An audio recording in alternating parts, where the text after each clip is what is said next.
So just to do this weekly update, I'm going to start doing them Mondays because I shifted around a few things on my schedule. I wrote down a couple of things that I wanted to share that we're working on this week.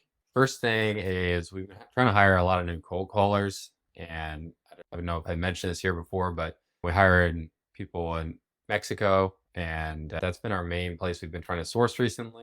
We recently added Colombia as well because one thing we were using is we were using Indeed to hire a lot. We tried a lot of local job sites in Mexico, but didn't really get many applicants. So we were using Indeed. And recently we ran into an issue where I guess not as many people use Indeed there or whatever it may be compared to here. We wanted to ramp up the amount of applicants we were getting, but we would just spend more money on Indeed and it would just charge us like twice the price per an applicant. So we weren't really getting any benefit of increasing our budget there. And we had ads posted in Colombia before on Indeed, but I guess not really many people there use it at all. So we weren't getting applicants. So we're like, how else can we source people? We've been posting in Facebook groups and all that. But recently, late last week, we created some test Facebook ads. And those have been working pretty well. We ran a few tests. I think on Indeed in Mexico, we're at about 38 cents per an applicant. But like I said, we can't really increase that. We don't get any more applicants by spending more money. So on Facebook,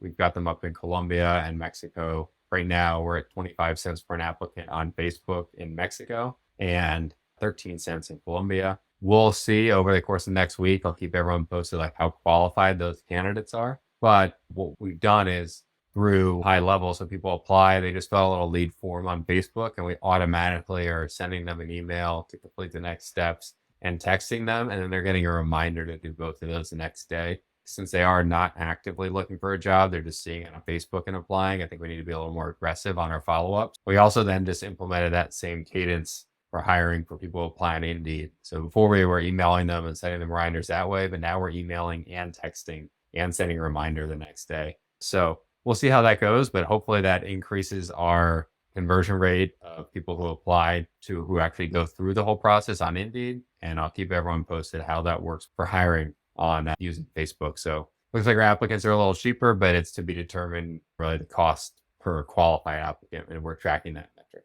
A couple other things I wrote down for us to work on.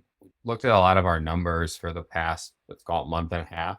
And for those people in the business, I think this is interesting data. So for us, it takes 6 appointments set to get a contract on average across the last 6 weeks. Those are all phone appointments. That doesn't mean all those appointments show. We track that separately, but I don't have those numbers here right now. But 6 appointments have been set up in order to get a contract. And in order to get an appointment, it takes 3.5 net leads for us to get an appointment. So the way we define a net lead is someone who actually has a property to sell. So that's someone, even if they want retail price, they have a real reason to sell the property. So we categorize people into retail and qualified. So qualified would sell to an investor. And so it takes 3.5 net leads, people who fall into retail or qualified in order to get an appointment. We get a lot of junk because we do a lot of outbound marketing. I don't have the numbers on how many non-net leads we have out of that number, but kind of interesting that number there. So it works backwards and we said we want to do 10 contracts a month.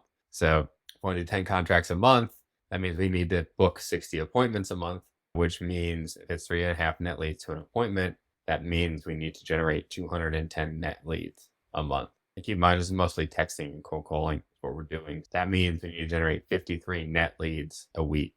Right now, we're at about 20 to 30, depending on the given week. But I did notice another interesting metric. So we pulled this data. I was like, how many people are making it through our qualification process? We're reaching them after they raise their hand. They say they're interested. We're reaching them again, and we're able to qualify them. And we're saying, hey, either they're not qualified, so they don't really want to sell at all. They're retail, or they are qualified, which means it might make sense for them to sell to an investor. And we looked at those numbers, and across the last few weeks, we realized, and again, we're generating 150, 200 raw leads a week. So it's not a small volume because we're doing a lot of outbound marketing. And I realized we're only reaching, on average, across the weeks, about 52% of those leads. So we just started tracking another metric on our scorecard. What percentage of people are making it through our qualification process? And a lot of people we call, they don't answer. We can't get through to them. It's a bad time. We just need a few minutes on the phone to qualify them. So my goal over the next couple of weeks is to increase the amount of appointments by increasing the number of people who make it through our qualification process.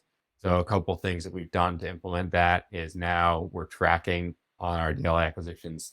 We call it our stoplight report, but that's our daily scorecard for acquisitions. We're tracking how long it takes for us to call a new lead. It's not a live transfer. It's not an inbound call. Those we get immediately within business hours. We've got all our team on the same schedule, 9 to 5:30. And so we're trying to keep that number under 10 minutes. Lead comes in, takes 10 minutes for us to call them. So I think that'll drive that number up as well. We also started on create a new thing. So they get a double call right away from us. If they don't answer, they're going to go to a call tools manual dial campaign. So they get double dialed 2 more times that day. So they get a total of 6 calls in the first day if they're a hot or a warm lead. And then on day 2, they get double dialed again. So they get 4 more calls. Because if you double dial, people are a lot more likely to pick up because they don't think it's like a mass telemarketing thing. And then our cold leads, which we previously only put into the power dialer, we're now putting those into that call tools campaign to manually dial them just the first day. We're going to double dial them twice. So we're going to call them 4 times.